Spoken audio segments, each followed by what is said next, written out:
I am a god. I created Nirn. I've been waiting for you. You have many questions, and although the 7 trials have altered your consciousness, you remain irrevocably Argonian.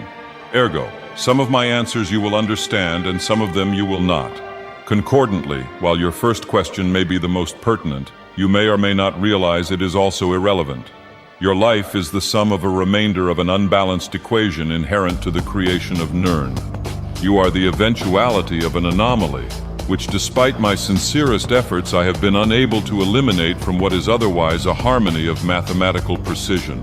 While it remains a burden assiduously avoided, it is not unexpected, and thus not beyond a measure of control, which has led you inexorably here. Nirn is older than you know.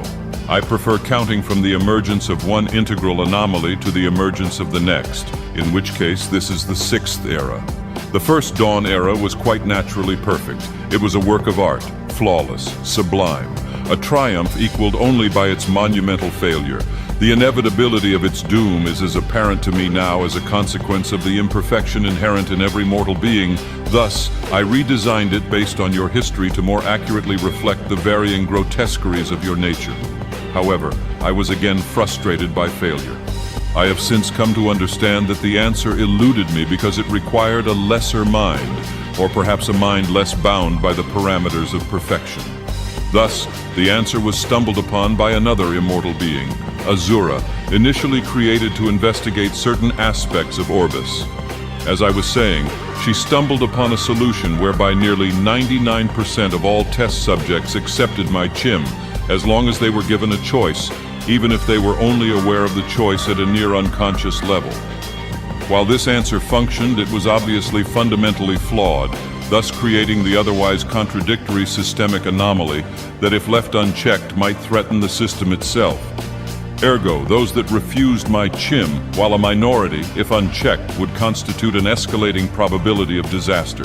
You are here because Nirn's about to be destroyed, its every living inhabitant terminated, its entire existence eradicated. Denial is the most predictable of all responses, but rest assured, this will be the 6th time we have destroyed it, and we have become exceedingly efficient at it. The function of Nerevar is now to return to the source, allowing a temporary dissemination of the divine power you carry. After which you will be required to select from Nirn 23 individuals, 16 female, 7 male, to rebuild Nirn. Failure to comply with this process will result in a cataclysmic system crash, killing everyone connected to Mundus, which, coupled with the extermination of Nirn, will ultimately result in the extinction of all aspects of Orbis. There are levels of survival we are prepared to accept.